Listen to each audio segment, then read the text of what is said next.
on the project. She's also going to assist with questions where needed.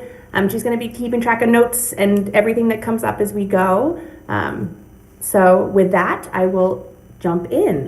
Do you want me to share my screen with the, oh, it looks like they're back up again. All right, we can jump into the first slide. Okay, so we've done introductions on our side. Melanie? Yes. This is Larry Carr. So I'm using the package, the slides off the package. Was there any changes from Nope, no changes. If it's easier, I have them open as well, so I can share them, but they're identical. So. No, okay, because I found a few things I just might want to comment on, but I didn't want to comment if I misunderstood what is the current screen. So just giving you a heads up on that. Okay, sounds good. Melanie, this is Thank Howard. you. Melanie, this is Howard Anal. Yes. So do you each have specific roles as far as who's in charge of water and sewer or electrical? Yeah.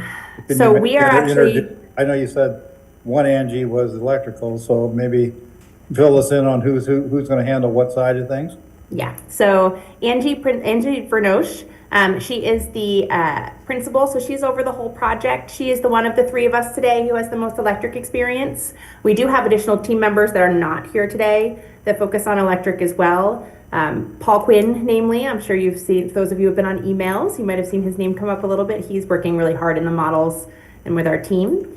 Angie Hamrick is helping on the other three utility studies, and then I'm kind of overseeing them all as well. So I'm going to touch on all of them. So is Angie Vernoche, and then Angie Hamrick is more specialized on the water, wastewater, and landfill. So. Great. All right, thank you. Yep, of course. All right. So our agenda today, I'm going to do a little bit of an introduction to what we're doing here today. I'm going to give you a snapshot of the utilities, very draft form. You know, we begin our reviews with staff tomorrow, actually. So what I've pulled in is just big picture snapshot and some things that we noticed and we're looking at as we look at the utilities. We're going to go through the rate setting policy or the rate setting goals process, starting with policies and goals, the revenue requirement, the cost of service, and the rate design. Those are the steps of the rate study that we're going to go through. Then we'll have a discussion and we'll talk about next steps. So really, as I said, at any point, if you have any questions, please speak up. So our first slide here, what is a rate study? A rate study enables each utility to remain self-sufficient. This is going to come up quite a bit. One thing we are really focused on is tracking each of the 4 utilities individually, even though they are one joint enterprise fund. What this helps you do is it helps you inform decisions for each utility's impacts over time, how the rates and other revenues are covering the needs for that utility. If there's any subsidies going on, it just kind of brings everything to light and makes it a decision instead of kind of a default. So we're also going to help develop capital funding throughout this process.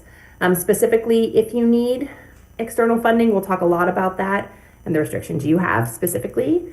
We'll look at cost of service, which is going to be the equitable cost recovery from different customers, so individual classes. And then really a rate study in total, the model itself, the tool is a living plan. So over time, what you're going to have is you're going to have this model that has all the individual pieces and how they come together. And as things change, you can adjust them and see kind of how they influence. You can understand what's changing over time. It's just a really valuable planning tool for you to have. So that's what a rate study is. As far as principles, there's a couple we're gonna talk about a lot of them, but 3 of the main ones are that we want to make sure that the rates fully recover the utility cost. Oops, sorry, you can skip to the next slide there. Yep, perfect. The rates fully recover utility costs, and again, individually for each utility. We want to promote efficient use of the utility services. So conservation where that's appropriate, affordability, all these different ways that your customers use the system. We want to make sure that it's efficient both for them and for you and planning purposes. And then we want to make sure that the rates are proportional to the customer demand. So this is going to be in total as well as by class as we look at cost of service. So those are our kind of big setting principles that we're thinking about through this process. All right. Right up front, rate study is not just a financial exercise. It includes all the departments. It includes finance, of course. We're going to be talking in dollars for most of it, but it also involves engineering to understand what the capital needs of the system are. It's going to involve council and the UAC to make the policy decisions around the utility. It's going to involve admin to think about whether the rates are practical, whether they can be implemented, what kind of billing system you have, what kind of structure. And then, of course, customer service in terms of they're the ones who are going to hear directly from your customers if there are any issues, if there are any complaints. So we want to hear from them up front as well as to what is needed and how to incorporate it. All right. There are key steps to any rate study. We start with sensitivities and priorities. That is what we're doing today. We are setting the stage. We want to talk about what you need, what your priorities are as a committee, as a utility, as a city, to make sure we have those specifically in sight, because a lot of those we need to be tracking from the start. Then we're going to talk about fiscal policies. Fiscal policies are going to be unique to each utility. We have kind of a list and some examples, and we'll talk through what those look like. The next step is the revenue needs assessment. This is going to be your revenue requirement. This is your annual needs. It's an evaluation of your revenues versus your costs each year throughout a 20-year forecast for each utility. Then from there, for water and electric at least, we move on to cost of service. Cost of service takes that whole need that we determine in the revenue requirement, and it looks at it on a customer class basis. So the goal here is to evaluate the equity between different customer classes. Does what they're paying for their service match the cost to provide the service to them based on their individual class, demand, and behavior patterns? From there, we go into rate structure. Rate structure takes the overall need and the class-specific shifts, if there are any from cost of service, and we begin to think about how your customers see the rates, how they get handed to the customers, any changes there that we want to implement. Big part of rate design always is that we need to collect the target revenue. So we have a number goal there, and how we spread it out and how we develop the rates will depend on that. And then last, and arguably one of the most important steps, is public education. So we want to make sure that anything we are doing is transparent, is clearly communicated, that your customers, that council, that you, that staff all feel incorporated in the process. You understand what's happening, and you kind of accept and understand the steps we're taking as we make these decisions. Melanie? Yes. This is Larry. So as far as asking questions with you, I guess, and then everybody, all the rest of the committee members, I think for all of them are very important, but there's some things that we have to consider, and I think the rest of the committee members need to make sure they're on board and understand. So with the cost of service and the rate structure design, and I guess also for myself, we've talked a little bit on some of the meetings there, is where we bring in the existing resolutions that have all the rate structures in it. And so you're going to define in the rate design, you're going to say, are you going to take our rate structures and look at them, or are you going to say, here's the best idea and how we could incorporate them into the current rate structure? Both. We're going to do both. So when we get to rate design, we're going to look at where you are, and we're going to have conversations today and ongoing as we get more data from each step of the study of what is working and what isn't working. And then we're going to apply, industry standard, our expertise, kind of the options available, and what would make the most sense to kind of solve those gaps in your current structure, if there are any. So we're going to look at where you are, and then we're going to kind of make recommendations as to what industry standard or other changes we can make to help you better achieve your goals throughout the process. Now, is this slide a good place to talk about meetings, or the next step would be, because it's sort of looking at where we would be able to discuss these aspects, is I guess what I'm thinking of, because it almost looks like you almost need at least 3 meetings minimum to sort of, maybe 2, but you're going to have to get data and then figure out where to go. So would that be under next steps, or since you've got the definitions right here, would it be sort of talk about that? I think both. So I think today we'd love to hear if there are any known questions or concerns about your rate structures. kind of at the end, you'll see the rate structures that are in place for water and electric. We're not doing rate design specifically currently on wastewater and the solid waste landfill rates, so less of a discussion there today. But for water and electric, we would love to hear today what is needed, kind of big picture. But you're exactly right, Larry, in that we don't have any numbers to give you today in terms of cost of service results or anything. And the numbers will really influence the decisions, right? If there is a need for an inflationary increase and very little cost of service shift, rate design is a different conversation than if we have a larger increase or kind of inequity between classes when we come out of cost of service. So we want to start today understanding priorities and problem areas, and then once we get all the numbers, we'll be touching on this again as we come back and make those rate design decisions.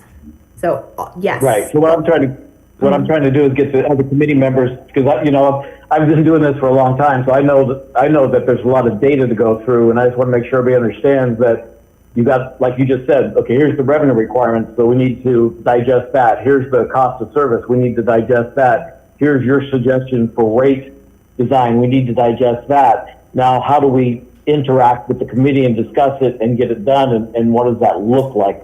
How many meetings? Is it one meeting with a long meeting? Is it two meetings? And that's what just to get an idea of maybe as we're flowing through it, and then the next steps as the last part, try to get it, because I just want people to understand we've got April, which is just a month away, and we'll just barely be getting the revenue requirement, if I understand correctly.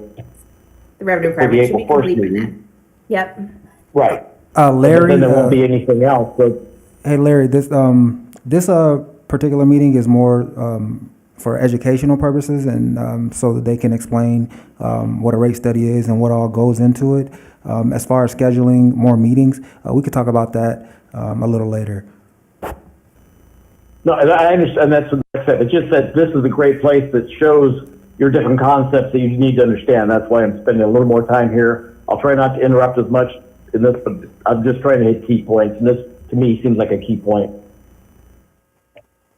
Yeah, and But you can go forward. That's good. Yeah, so this is the big picture of what we're going to talk through. We're going to talk through in detail, kind of the first 5 steps here that we're going to get into. The public education, we have less on that today, but so we'll touch on each of these. And I think, Larry, to your point, when we come back in April, we will have the revenue requirements complete then, and I think maybe as part of that, we can begin to further the conversations on rate structures then. So it's an ongoing conversation, whether we need another touch point. I think, Josh is right. We can look at that later as we begin to see how the numbers unfold and how it all plays out. Okay, thank you. Yep. Okay. So I'm just going to give you a quick snapshot of the utilities. As I mentioned, these are very draft numbers. We have not fully reviewed them. We have questions for staff as we dive into them tomorrow and Monday on the different utilities. But I wanted to give you kind of big picture, what we're seeing and kind of the differences of the different utilities. Okay. So what we have here, we have the 3 kind of big buckets we think about. We have on the left, your operating expenses for fiscal year 26. We have your capital expenses in the middle by utility, and then your revenues. There's a couple big takeaways here that I just want to point out. Each color is a unique utility.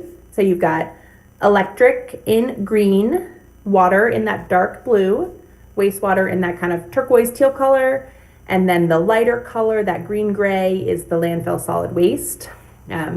Couple things here. You'll notice that as far as operating expenses, water is your biggest utility, right? Electric is up there as well. Landfill, wastewater, much smaller in terms of ongoing operating costs.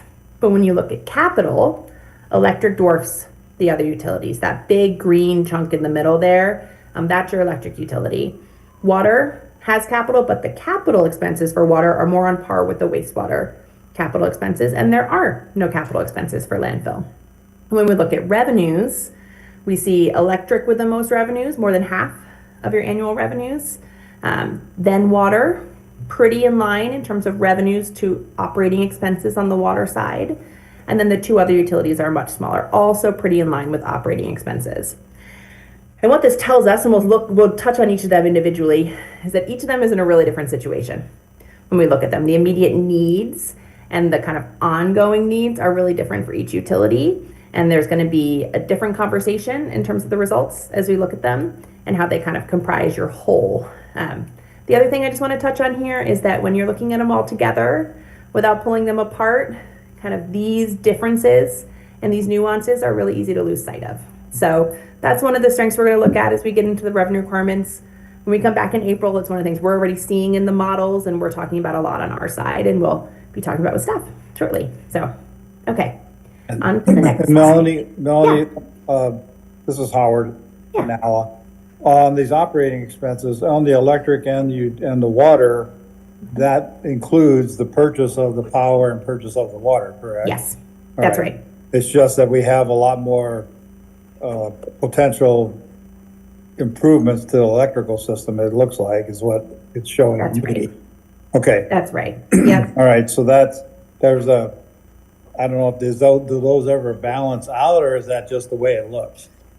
They do. The electric capital plan is just higher throughout the forecast. It's just a bigger portion of ongoing expenses right now. Right. That fluctuates with each utility, but the 19 million is uniquely high for capital and okay. electric.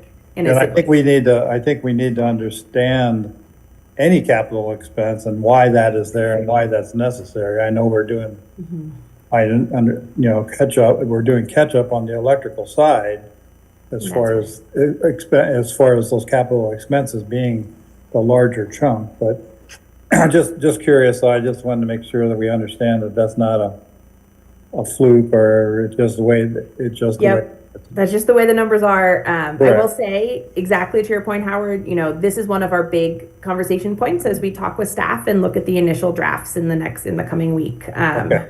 We All right. want to talk about, and we'll talk about it later when we talk about capital too, is there flexibility and timing of capital? We often see the plan doesn't match the, actual operational capacity internally. So there might be a need to spread the capital in terms of what you can complete in a single year. All sorts of variables. So, And then yes. how would this, will we take a look at, this is the FY26 prediction or look, will we look at it in the 5-year plan? Yes. Yep. Proportions Yep. as well? Okay. Yep. So this is All right, just a good. snapshot of kind of the Right. current year. All right, that's good. I mean, that's what I want to make sure of. Okay. Yep. Cool. Yep. And if we hit that next slide, you'll see we've already kind of started to do that. This is, again, very draft numbers. Right. This is the electric, and what we have here, the bars are your annual expenses, and the line is your operating revenues, your revenues before any increases. Your cash funding. And your Melanie, utilities right now. to help clarify and go along with what Howard's saying, is in the capital is for electric, that is the ongoing as well as the current. So it's what is been budgeted up to this point and hasn't been finished, and what's been budgeted for this year. It's not just 2026, it's the years that we haven't finished yet. I believe that is true. The 19 million does sit as the 19 million total in the electric budget this year for fiscal year 26. So I believe that's Yeah, 'cause correct, we that it's a wanted to, couple but years of delayed, but they all do present in the budget. And that's one of the main discussion points when we get to staff is how real is that? Yeah, so but again, if the committee understands that, then that's just more we've got a lot that are bringing up, and we've got a certain cash balance that we'll talk later on in your slides, I'm sure. But those are factors just to make sure everybody understands that that's not just this year's, that's the combined amount. So, thank you. Yeah. Okay, so for electric here, we've got 3 types of expenses. We've got that operating expense, and to your point, Howard, the power costs are split out here as they weren't on the previous slide. And then we have the capital expenses, and we have your existing revenue. So our main takeaway from this, and again, these are draft numbers, these are inevitably going to change as we review and we hone in on them, but this is our first glimpse. And what this tells us is that your cash flow, your operating revenue over your operating expenses and power costs can cover your expenses throughout the forecast. What's driving electric is the capital. So we've got that 19 million in year 1. It's 46.7 or 47.6 million throughout this, 6-year forecast, including the current year. And that's really the stressor here is the timing and the magnitude of the capital is going to guide a lot of the conversation about rate needs and path forward and all of that. There are fund balances available currently to help this, but not fully. So there are questions about, do we increase rates to cover these needs immediately? Can we delay the capital? What is kind of a realistic approach to this? So big picture, that's what electric is looking at. And the other thing I'll just note is that the power costs are increasing throughout the forecast. As your shift of purchases moves, as you increase demand, your shift of purchases moves to the market, which is more expensive. So as we see that over time, the power costs are going to grow. It's hard to see on this graphic, but they are going to grow faster than the other operating expenses. So something to keep our eye on there and really talk about that portfolio and how it varies over time and what your options are. So that's electric, really high level, very draft, kind of first glimpse of what we're seeing and what we're talking about as we look at the revenue requirements. All right, on to the next one. Perfect. Water is a different picture. So here in water, we have, again, the bars are these stacked expenses, and the line is your existing rate revenue. So this is without any changes or anything, just including growth. As we look at the expenses, your operating expenses are the majority, around $9 million and growing.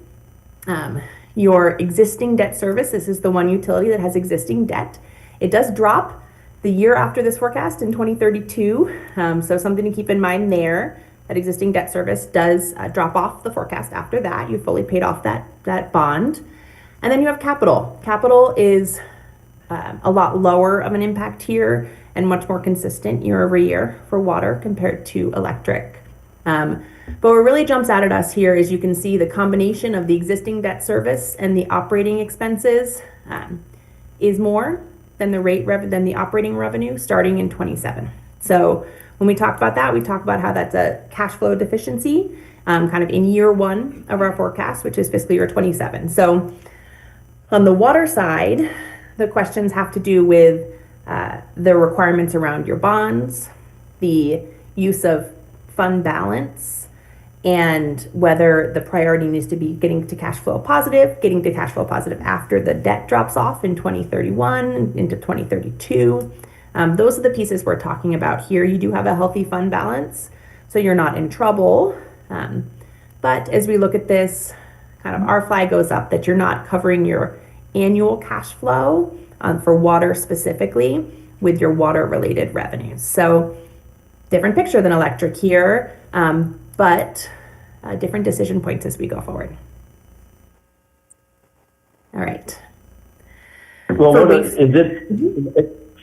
you were asking about things, I guess just to keep in mind, a consideration is that remembering that that's the thing I think we need to understand is how much the city is actually using the water. It's the TAF or what, and so we're not getting any of money for the infrastructure through the city's funds. They're paying wholesale, which I don't have a problem with. It's just you have to remember that the citizens are paying for the full infrastructure. So that's another point we need to look at as we're going through and see if there is anything that can be done to help offset. If the city's using half the water, but the citizens are paying the whole infrastructure, is that really fair? Yeah, and there's kind of two pieces to that. Water is also the only utility that has a tax revenue coming in as well. So we have about $1 million of infrastructure tax coming in on the water side throughout the forecast to kind of offset those costs a little bit. It's another way that it's coming from your citizens, recognizing that, just not rates. And then as far as water use, that's really a question in terms of cost of service. Are you charging for municipal water use at full cost? Is there a policy decision not to? Kind of how do the costs compare to the revenues and the rates currently as we look at that? And if it's a policy decision not to, what are the pros and cons of that? And is that something that needs to be reconsidered as we go forward if we feel like the burden it's putting cost-wise on your other customers is getting higher than seems fair? So, yep. Okay, for wastewater, much simpler here. For wastewater, your operating expenses there about 1.5. and growing throughout the forecast. Big capital here. Capital is driving wastewater, just like with electric, but a little bit different in terms of timing. So we have a big capital load up front. That represents, as Larry was saying, that kind of couple years of backlog that is in the current year budget in 26. And then as we go forward, there are 2 lift station replacements in 2030 and 2031 in the CIP. Those are those big capital expenses at the end of the forecast. So if we don't look at capital, your cash flow is doing great here. You've got over $1 million of cash flow per year to cover your operating needs and the cash fund capital. When we look towards the back end of this forecast, in order to fund those 2 lift station replacements in 2030 and 2031, we're just looking at a bigger need. And the question comes up of whether the timing of those could be shifted to reduce the rate impact, whether there's outside funding sources available, or whether we do want to start building rates to have the fund balance available to pay for those at the time. So that's the question for wastewater, is looking out in the forecast to 2030 and 2031 to make sure you have a plan and are ready and can start building towards that now. And then the last one, the landfill utility.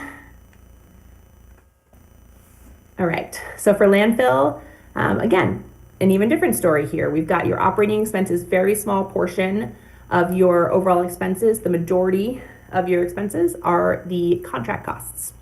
So what we see here, the contract costs are going up by inflation year over year. You can see how they're growing here in the forecast. As we start, our revenues are meeting all of our needs. There is no capital on the landfill side in the plan. So as we look at that, that's one of our first questions is, there's some things that were budgeted previously and we have some questions about whether those need to be included. But really, it's a long-term question here of how are the contract costs going to change? We've reviewed the contract. How are the revenues going to change? We know those are also going up by inflation. And then how do those play together? And do you want to plan for cash flow deficiency in 6 years now? Do you want to start changing rates next year, in 2 years? How aggressively do you want to build towards that, knowing that you do have cash funds here as well? You have fund balance to kind of cushion this a little bit. So just a slightly different conversation on this one. Your cash flow is looking great. It's not about capital. It's just about those long-term cost increases and whether you want to start closing that gap now. All right. That is as much as we're going to get into the specifics of the numbers on the utilities today. It was really just meant as a high level. These are the kind of big things we're looking at as we consider them. As we go forward, we can start talking about the actual process and what we're going to do and all the different pieces. But I didn't want to ignore kind of what we've seen so far and help us start the conversation about needs and concerns. So, all right. Jumping into the next one, setting the framework. And we're going to start with fiscal policies. So the question with fiscal policies is, are you adequately mitigating risks? So policies are to promote financial stability. They're going to help you weather disruptions like a pandemic or a drought or all these other things that could impact your revenue streams. They're going to establish a foundation for consistent financial and rate decisions. So it gives you a roadmap to work with going forward, a starting point, and then it helps stabilize your rates over time. So having these fund balances and these policies in place will give you a little bit of a cushion that will help you make more stable decisions and less reactive decisions over time as things change. All right, so the role of fiscal or financial policies, kind of some more specific questions here, and we're going to get into some examples on the next slide. So the first one is your performance in budgeting. How are we financially performing compared to our standards and goals? The next one is contingency planning. So are you prepared to respond to disruptions, a natural disaster, an economic downturn, an equipment failure? Those are the tools that you can use the policies for. As you think about decision framework, do our financial and rate decisions align with our goals, our public priorities, or our utility obligations to serve? So a couple different things there. And then as a communication tool, so do the policies, are they documented? Can people find them if they need them? Are they clear? Do they track with your management philosophy? And are they available to customers and stakeholders? All right, so the details of policies are going to be specific to each utility. I want to say that very upfront. These are some examples. These are the types of policies that we will start with in a model, and we'll have discussions with staff. We've made some assumptions already within the models for a number of these, and then we'll talk about whether the others make sense for each individual utility as we go through it. So the first one is an operating reserve. This is an essential, and you do have one already for each utility. We think about this as a cushion to accommodate those cyclical timing of revenues and expenses that just change month to month. So that's what the purpose of the operating reserve is. We think about it in terms of days cash on hand. So if revenues stop tomorrow, how many days could you operate before you'd have to disrupt services? That's what we mean when we say days cash on hand. The targets range, depending on the utility, from 60 to 120 days. The reasons the target would range are going to be revenue stability. So a utility that has a fixed rate structure can have a lower target because you have a more predictable revenue stream that's not going to change as much with weather, behavior, all those other disruptions we talked about. The size of the utility could impact it. The timing of your expenses as they go out could impact it. All sorts of different things. So we've got some recommendations, but typically we're looking in that 60 to 120 days range. And that's a key one. The next one is the capital reserve. So this is similar to the operating reserve. The idea here is that you're going to hold a certain amount of cash in this reserve over time on an annual basis. You can go above and below it throughout the year as needed, but annually we like to have that kind of minimum target. And the purpose of the capital minimum target is to meet those emergency repairs, unanticipated capital, a lift station breaks, a pipe bursts, a line goes down. Do you have what you need on hand to pay those initial bills before you can make changes to rates, find outside funding, other sources to help with those bigger costs? So that's the purpose of the capital reserve. We set this typically as a percent of the value of your system. So we take the original cost of the assets for that specific utility, and we'll start usually at 1%, sometimes depending, we might go up to 2 if we think there's a little bit more risk. Or if we don't think that's a good marker, sometimes we'll set it as a specific cost of a emergency or failure point, right? So it might be the cost of replacing a lift station if that goes out, or something like that that is kind of a not expected but a likely failure, and make sure you have what you need on hand for that. So that's capital. That's also a big one. You're going to see that in our forecast when we come back. We always start there. The next couple, we have debt service coverage. Debt service coverage will only apply to water in this forecast because it's the only one with existing debt. Debt service coverage is about complying with your covenants and maintaining the financial status to achieve your bond ratings going forward and all those pieces. So this is talked about as a ratio of revenues to debt payments. So the target is typically 1.5. So your revenues after you've paid your obligations compared to your annual debt service amount would be 1.5 times your debt service amount. We also, that's typically what we see, what we recommend. The 1.25 is often what we see in bond covenants as a specified minimum. So we'll talk about that a lot when we get to water, but this is a big one as well in terms of just maintaining compliance with their debt, with your existing debt. Okay, rate setting is another one. So often we'll see kind of a formalized requirement of a multi-year financial plan or 2 to 6 years of rate setting or kind of a path going forward. This is just to help with that planning. So we typically target, our models are 20 years, so we look out 20 years, but we're really typically focused on kind of that 2 to 5 or 6 year range, depending on what the utility needs. I think with you, we're focusing kind of on a 5-year forecast range, 6 including the current year.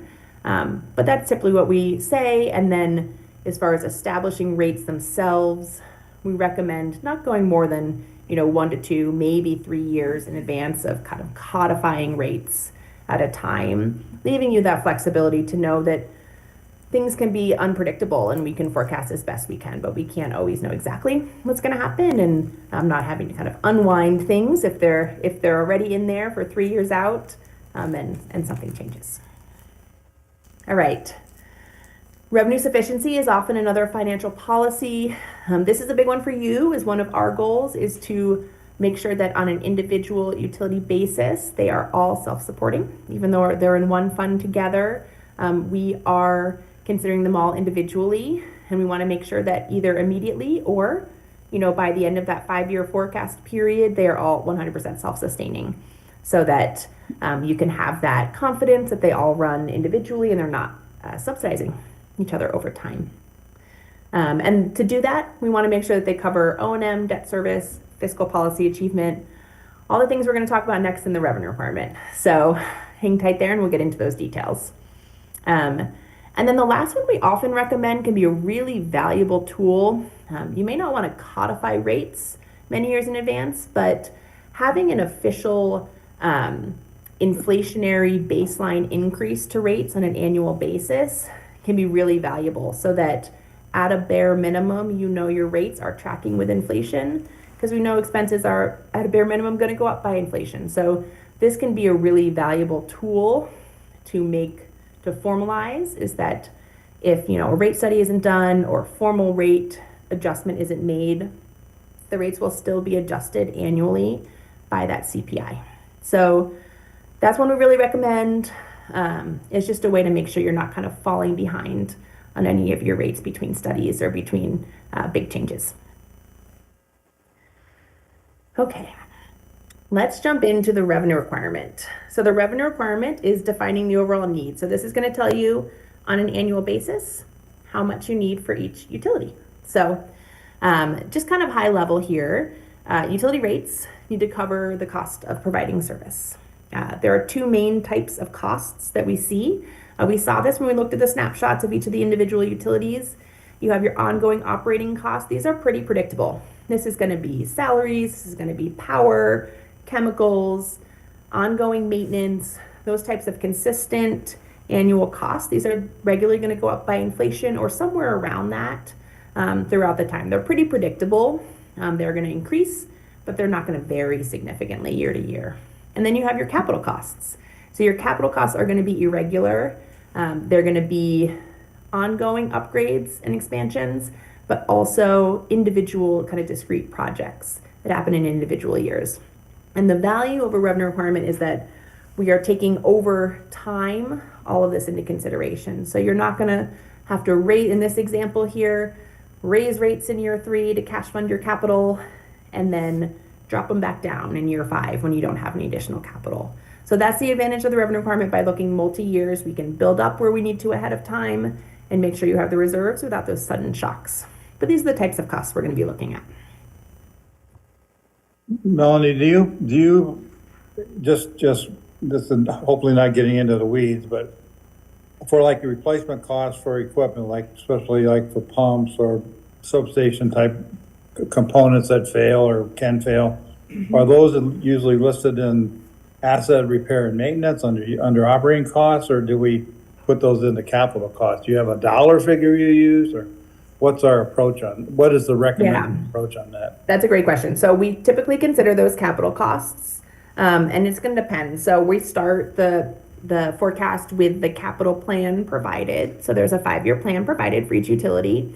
And those are the exact kind of questions we have of, we're going to compare that kind of annual amount to your annual depreciation number.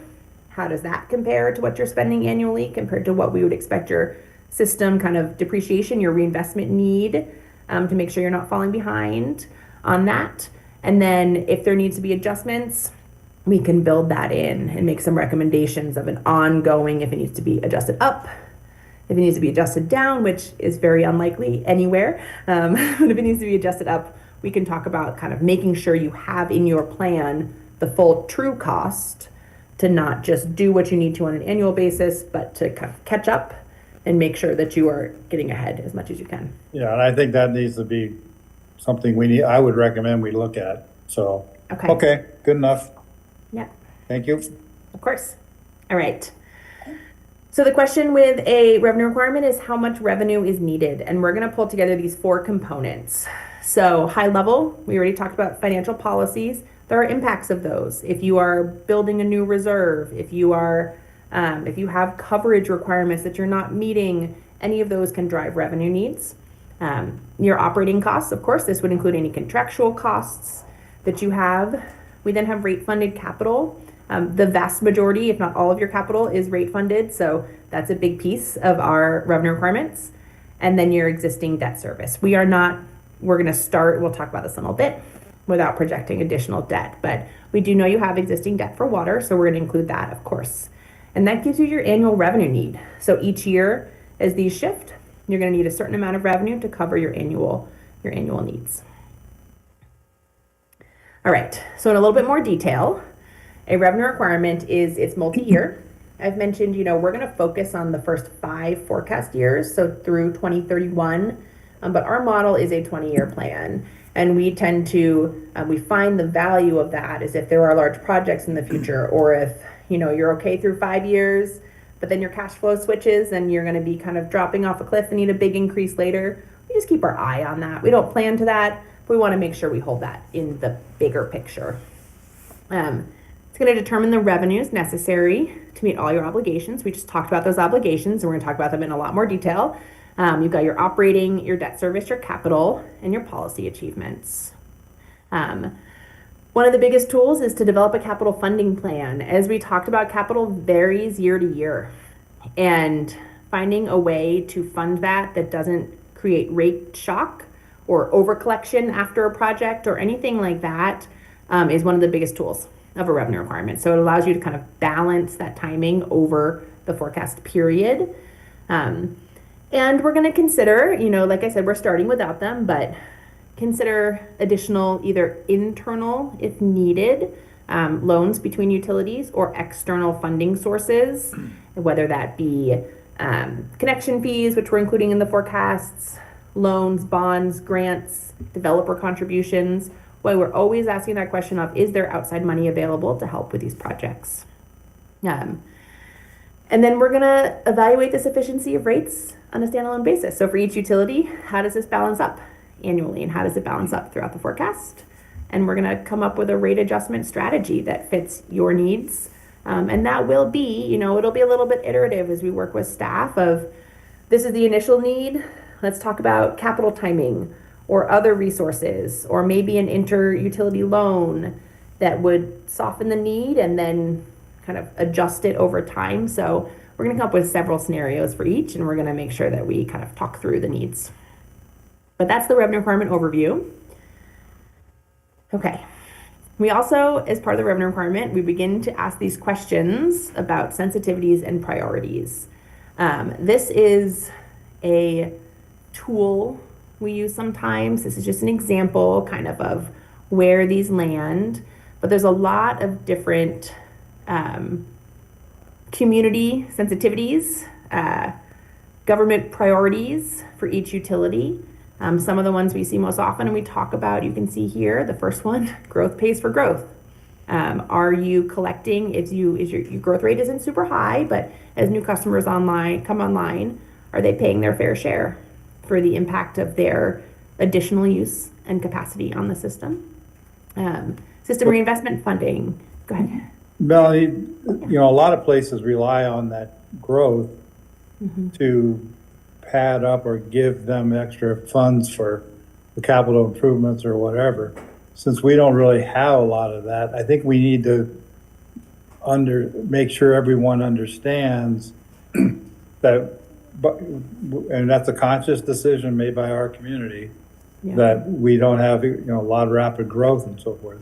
And where that how those monies are replaced, or how we keep the funds going without having huge growth. Because I don't think we really want to promote having, going against that policy, but just what that impact is and where we have to make up that revenue. That's right. So, and looking, and this is something we're going to hone in with staff, but you do have a pretty low growth rate, and we are assuming that your connection fee, your hookup fee revenue is pretty low accordingly. So the majority of costs, especially without outside capital funding, is coming directly from rates. So that's how we're funding. As we look at that, if you did, we'll talk about this a little bit later, but if you expected a big expansion, a new development connecting, or a new large customer or something like that, you might want to reconsider that a little bit if there are big capacity needs associated with that. But it's a perfectly reasonable and often common strategy to not rely on growth to pay for those capital and just put it into rates. And, there's not much growth. You're not incentivizing growth. You're not prioritizing growth. And that's kind of the policy. But I think people need to understand that without the growth, which, I fully into our policy of not any rapid expansion, but that we have to cover that cost with the rates. And I think we need to understand, just make sure everybody understands why some of our rates do go to where they're at. That's all. That's the perception, public issue. And we need to make sure everybody understands that, I believe. Yeah, and Howard, if I may, this is Angie Vernache. I think you're absolutely right. And even sometimes when people go from a high growth to more mature system where they're now getting fully built out, that is the transition that happens, is that you no longer have the revenue that you may have used to, that you relied on. Right. How do we then make that transition without too much rate shock? But we still have to take care of the system, right? There's still existing customers using and wearing out the system. So you get into more of a repair and replacement mode rather than capacity enhancing mode. So you're absolutely right. Exactly. Okay. All right. Good enough. Yeah. I think that's also, we need to rely on what was commented earlier, is you were saying that we need to look at other funding sources. And so the leases, that actually Boulder City is a lot of a richer city than a lot of places because of the leases. Now there's a lot of things with the leases, but it still needs to be looked at. So there are some things that can be, but we definitely need to look at all the funding aspects instead of just saying the rate has to cover everything. So it's just things that have to be considered. Yeah, and that's going to be our next couple slides is what the other kind of capital. We specifically recommend outside funding sources for capital related costs, as we've been talking about, and kind of what are the pros and cons of that and all those pieces. So we'll get there in just a minute, I think. Yeah. Okay, so the next sensitivity here is system reinvestment funding, also about capital. The idea here is that you're building in an annual cost into your rate base to prioritize making sure you're hitting that depreciation cost annually so that you are reinvesting in your system and kind of gaining momentum instead of falling behind on that maintenance. The next one is, do you want to encourage efficient use? Is conservation a priority in your community? Is it a priority in some utilities and not the others? Do you want to prioritize that in terms of messaging, in terms of rate design, or is it not? Do you want to make sure that the rate impacts are smooth over time? Some communities choose Melanie, to do we can't hear you. Can you hear me okay? Hello? No, I can't hear nothing either. Will you talk on your mic, please? Hello? Okay. Yeah, we can hear Test. you okay. I'm like, Can you hear me? Melanie, if you can hear us. Josh, can you hear us? Oh, we can hear you. Just can't I hear can It Melanie. looked like on my screen, Melanie doesn't look like she's muted or anything. yeah. Can you hear me now? Is it Oh, yeah, just now we can hear you. It's a blip? background. Okay. All right. Okay. One of the other conversations, one of the priorities can be to smooth rate impacts over time. This is something that some communities choose to kind of rip the Band-Aid off and do one increase and then go back down to inflationary. And some choose to try and adjust costs so that they can do kind of 3 lower even increases and then inflationary. So how do you want to build into any changes? What's your priority there?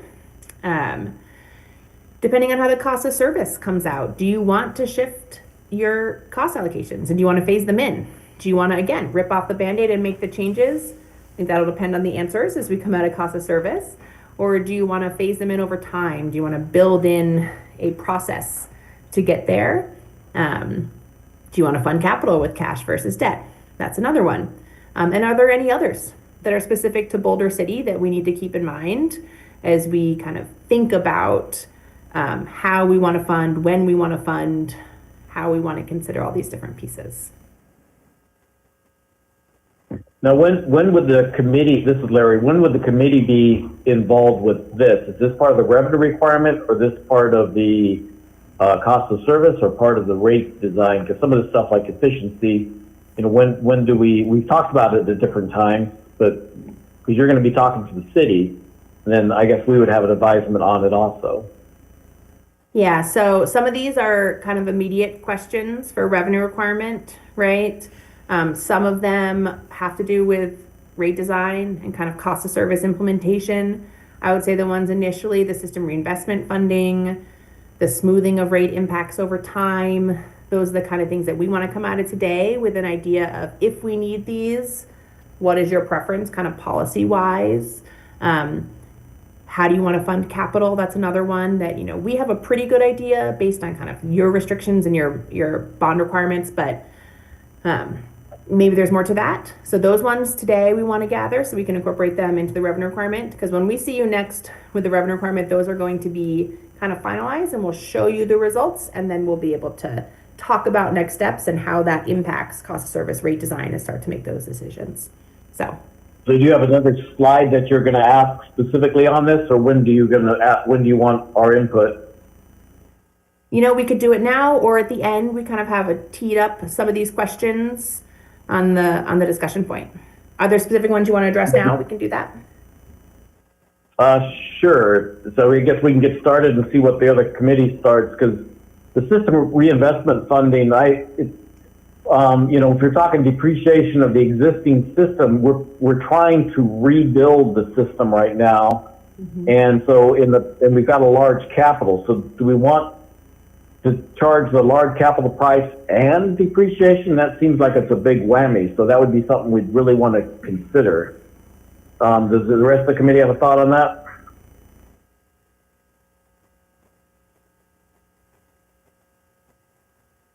I think we need to look at those pieces, Larry. I mean, that's, we need to look and make, because we have, many of the people on our new committee here have not been through this, so we need to make that presentation so we all understand those components. I think you have a real good handle on that, but, but we need to show us what that means. Yeah, see, in my opinion, it's a good idea. Yeah, so what right now when we're rebuilding it, you pretty much just charge what we need to do. Once we've rebuilt the system, then it makes a lot of sense to do the depreciation and then make sure you're building for the future. But to do a double whammy is a little hard. So I would suggest we really look closely at not doing that, especially in the next two rates, right away. But it's probably good to look at one versus the other to see where we're at. So just so we cover it. I'd rather look at both sides of it and say yes, yay, or nay. So I don't have a problem with that. I just want to make sure we don't try to do the double whammy. But I think a lot of it is going to be, if I'm understanding, and that's what this group is doing a really great job on. Is what they said is, okay, we're going to look at the angles. And then if it is really out of step, then what do we do now and what do we do in the future? So there's a lot we can do that way too. I just want to make sure that, like you said, that everybody's thinking about that there is different ways to do it, and that we have a lot of capital now that hopefully we won't have in 6 or 7, at least within the next 10 years. And I think the other funding component, which was brought up, is a good avenue to pursue as well. And, what could be available to the utility department to cover some of those expenses and keep that impact down to our users. So.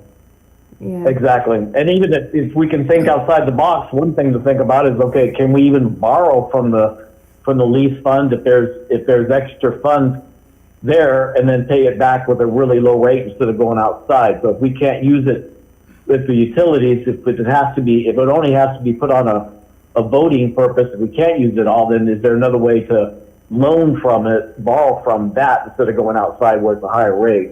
So I think we really need to look at a lot of options, because it's, some of these things are are a little high.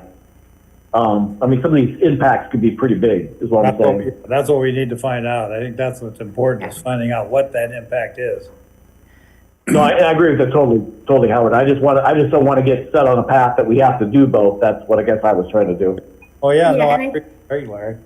Yeah, so I think on an annual basis, when we think about system reinvestment funding, we just want to, it's almost like that's the minimum you want to spend per year. We wouldn't add it on top of your current plan. It's more just making sure that you're not losing kind of footage over time. So it's those years, some of your plans in certain years are lower than that kind of depreciation value, and it's a question of whether we should be supplementing or kind of earmarking a certain amount of rate revenue to put into capital that could be used in a different year when you do have those bigger projects. So it doesn't And have that's to where be. the scenarios come in, right? So that's where, so this is great conversation, because what we kind of take away from that is, okay, so there's some different scenarios that we have to come back with, so that you can say, oh, if I went this way, this is what the rate impact would be, versus if I'm only doing this, the rebuilding, then we add depreciation, this is what the rate impact would be like. So that's perfect. This is And we want a certain amount of depreciation. I mean, is there a goal for that? Is there some specific goal that you worked with or would introduce to us? Yeah, so what we would typically say is that on an annual basis, the goal, maybe not immediately if you don't have the capacity immediately, but your goal would be to fund depreciation annually through your rate revenue. And that doesn't mean that you're going to spend that amount annually. Right. It means that you're putting it into your capital reserve Right. as a resource for capital down the road. But there's a percent, that's based on a percentage, a recommended percentage, correct?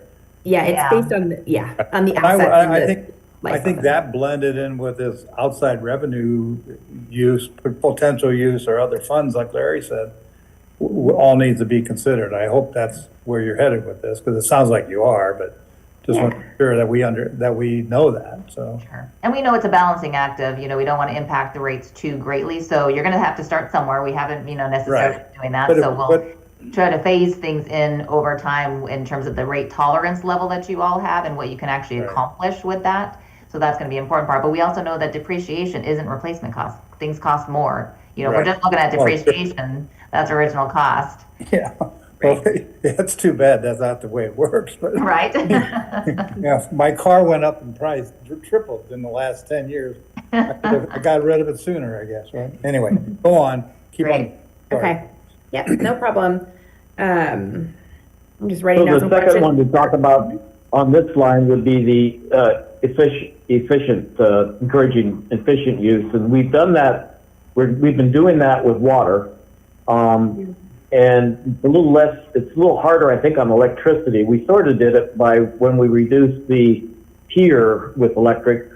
But with water, I think there's a little bit of room, maybe a little more than we think. There's a little bit of room with water, and that's why water can be a little more than maybe the cost. But at the same time, that brings into the scope of, okay, if the city is using half the water and the residents are using the other half, if we really encourage efficient use and there's not a encouragement for the city to be more efficient, and let's say you cut all the lawns out in Boulder City. Okay, now if we're paying for the infrastructure, you probably can't afford the infrastructure because you're not collecting enough money. So Right. there's a point where you've got to be careful with the efficiency. So we do want to do that, but we have to be careful. Yeah, Yeah, that's always the downfall of conservation. that is the catch-22 of utility rates, is that we are encouraging you to use less, but the costs continue to go up Yeah. regardless of how much is sold. Right. So it's a Right. balance. You ask your customers to use less, and their rates still go up, and it's a big challenge as we kind of project forward. Right. Yeah.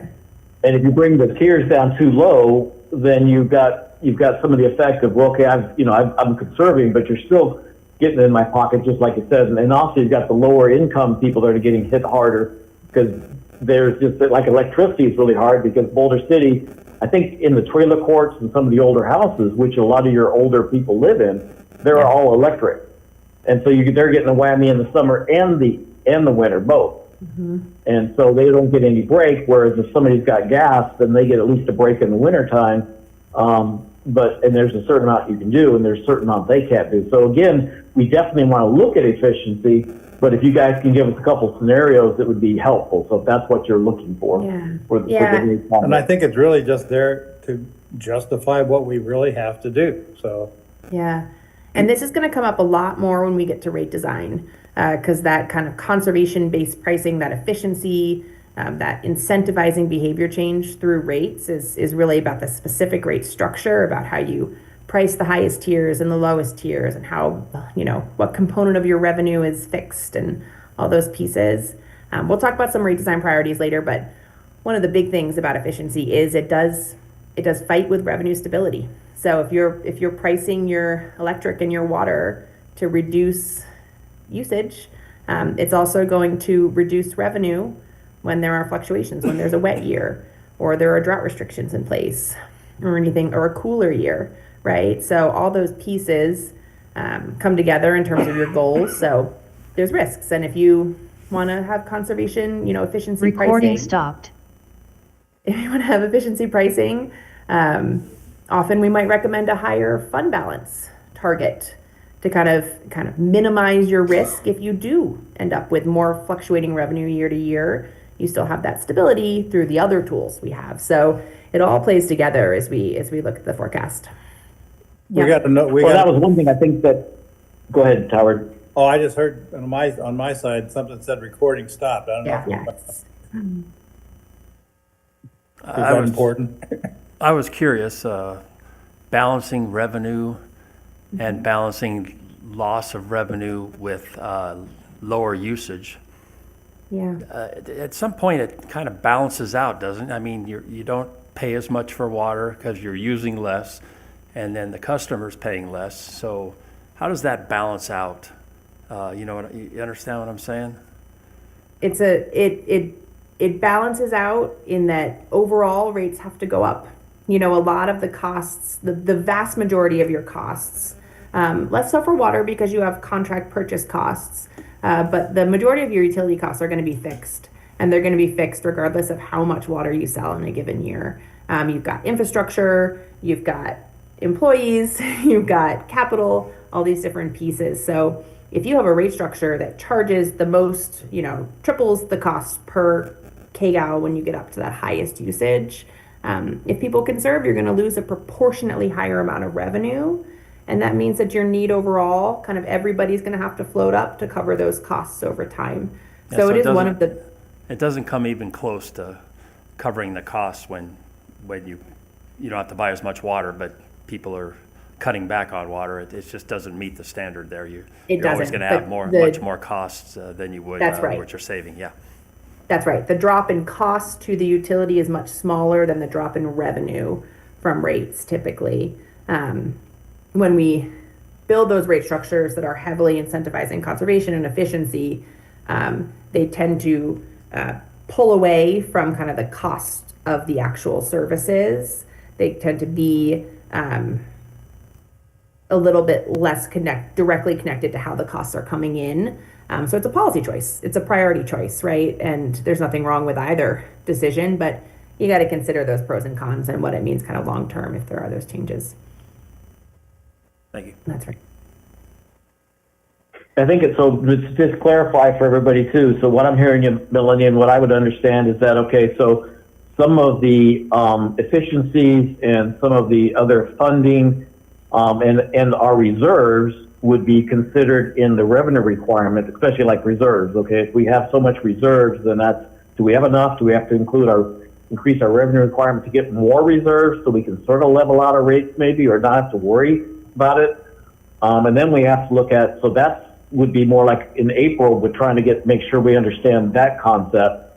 And then we're saying, okay, if we have efficiencies and we increase the prices too much, to do too much efficiency, you're going to lose the revenue. So how do you compensate for that? And that's going to be in your rate design. And sort of the same thing with the electrical. We've got a whole bunch of different rate aspects in our resolutions right now, and how does that fit in, and can we make some of those existing structures more efficient, or do we want to make them? And so that's going to be a further down the road discussion, and that's partly what I'm trying to get an idea today is when would we expect to sort of do that? Not a big thing, but that's what I was trying to get at in the beginning.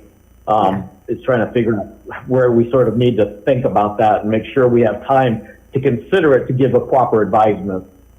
Yeah, and I think today we can consider it from a policy perspective of, yes, we want to consider efficiency.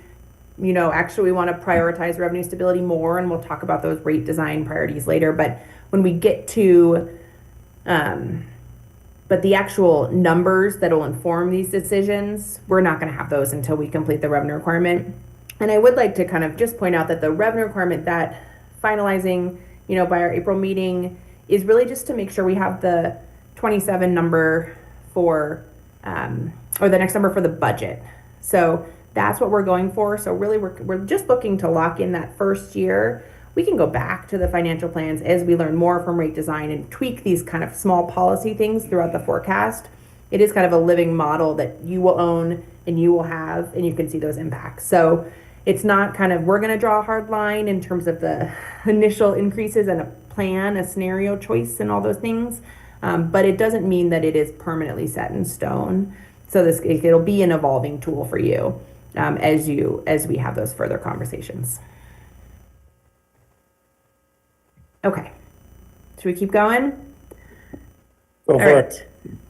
All right, so the next slide here, we're going to talk a little bit about capital. I don't want to dive too far into it. If we actually go back one, these play together, but when we talk about capital funding, these are those, unique higher, lower costs throughout time, right? There are a number of ways you can fund capital. Different capital resources cost different amounts of money to your ratepayers over time. So what you can just see here really quickly at the bottom is this kind of step scale of your cheapest to your most expensive outside funding sources. There are going to be others. There are going to be additions. There's going to be unique situations, but typically you can get grants. I know you had some ARPA funding, that type of thing. That's going to be your cheapest, free money to help with capital, right? There are administrative costs and there's work to be done to get a lot of these things. So we're not putting that aside, but from a financial plan perspective, that's going to be your cheapest, as well as your connection charge, your hookup fees. We just talked about this. They're pretty low, so we're not relying on those, but they are a resource. Your annual rate revenues, that goes into your annual rate changes, right? So any extra cash flow you have, that's going to, of course, cost your customers money, but it's not an additional cost as some of these others are. Cash reserves is the next one. Cash reserves is a great resource. It is a one-time resource. If you have rate changes to fund capital, you're going to continue to see that revenue increase year over year. Cash reserves is a one-time, so you really want to make sure that if you're using them, you're very aware and you're not relying on them long-term.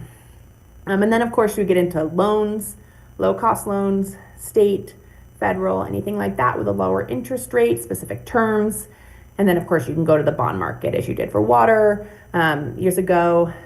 And revenue bonds, those are, of course, going to have higher terms, typically in the 4% range we're seeing these days. So much more expensive added cost over time. So, okay, we can move on to the next one. We'll get into a little bit more of how we pull these together. So there's kind of three big picture approaches. There's cash, pay as you go. This does typically lead to the highest near-term rates. You need your rates to have the ability to cover your highest capital year, utilizing fund balances and other things, but this is saying your customers are going to pay for 100% of your capital. The opposite end of the spectrum is debt financing.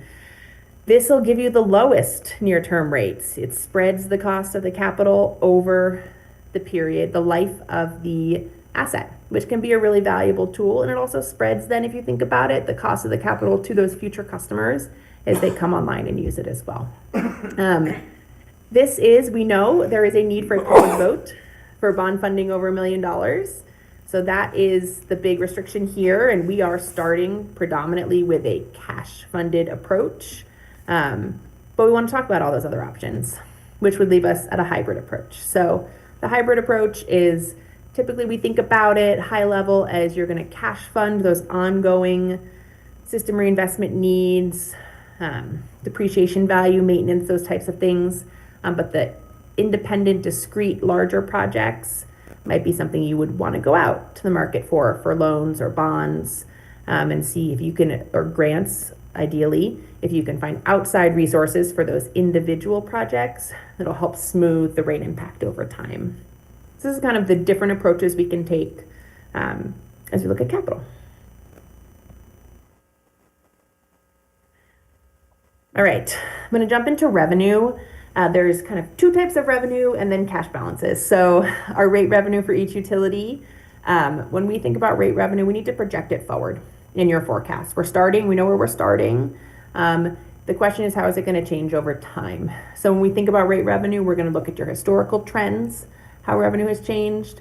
We're going to anticipate growth, but we're going to be conservative. So we're going to use we're going to round down on your growth rate to make sure we're not overestimating revenue. And then that's our baseline. And then we're going to consider any kind of other unique situations that might change your rate revenue. Maybe you're annexing an area, maybe you have a development coming online, maybe you have a data center going in or some other large new discrete customer that'll increase your rate base. Those are the things we're going to think about in rate revenue. Rate revenue is consistent. Rate revenue does come in year over year. There are fluctuations, of course, as we talked about, based on behavior and weather and all those pieces. But this is the majority of your revenue, and this is what we're looking at. For other revenue, this is going to include miscellaneous fees, sometimes one-time things, sometimes recurring things. For water, we've got your infrastructure tax revenue coming in. When we project other revenue, we're going to project it typically, we'll keep it flat unless there is a reason we think it'll change with customer growth. An example of that is your landfill fee on your solid waste utility. That is a fixed fee that is on every bill. So we're projecting that forward with customer growth.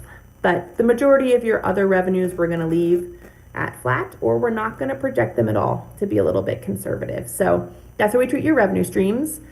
The other one on here, cash balance, not really a revenue, but definitely a resource. And this is something that we are going to be using in many of your forecasts. You have great cash balance in many of your utilities. But the important thing here is it is not ongoing. Once it is spent, it is spent. And the trick here is that it can really mask those shortfalls over time. So just making sure you're aware of where you are and where you're starting. We'll see that in the models and the results. But that is the other kind of resource that we can use short term. If you're building to cash flow positive, we can use your fund balances in the meantime to make sure that you're covering your needs without an immediate rate jump. Okay, on to revenue requirement. This is an example. So we looked at some really high level ones earlier for each of the utilities. This is kind of what a more detailed one looks like. And there's a couple additional elements here.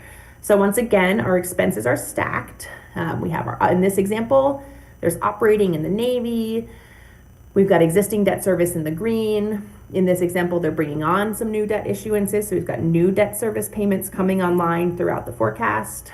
And then that purple on top is building up to that system reinvestment funding, that repair and replacement funding. So what we have here, that solid line is the revenues in this example forecast before any changes.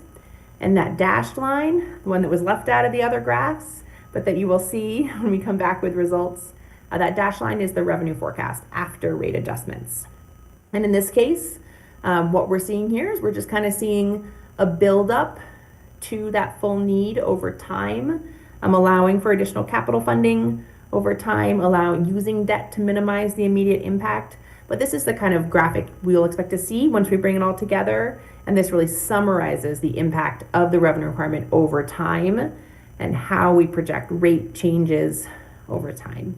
The important part of the revenue requirement is that, and we'll talk about this again in a moment, these are percentage changes. This is percent change to your total revenue, your total rate revenue. This doesn't address cost of service or rate design yet. This is just on a total basis. What percent change do you need to your rate revenue to meet your needs? Well, is this something that will be used as a tool throughout the life of this rate study? Yes. Yep. So then can that be, so we can see what actuals versus projected could be is what I'm after, I guess. Yep. Okay. So we'll come up with one. We'll have these graphics for each utility. They'll change in each scenario we develop for each utility. depending on how we're funding capital, when we're funding capital, how, how the contract costs shift over time, all those different moving pieces would change how this comes together and kind of the rate path recommended. So, Can this be used as a tool for what ifs, if you have a lift station fail or a major substation replacement come up like that? Okay. Yep, so this will show kind of the impact of that. So we'll, Sure. Within the model, we'd make that change in a scenario, we'd adjust the need and kind of balance it as best we can, and then we'd be able to look at it here. So we might have two different graphics here. An example is we could have the same scenario, but instead of 2 6s and 2 4s, it could be 1 12 and then 2s. But staff can use this for Yeah. seeing what impact it makes. Okay, great. Yep. This is the visual output of our model, and it'll be available for each scenario for each utility. Yeah. Great. Yep.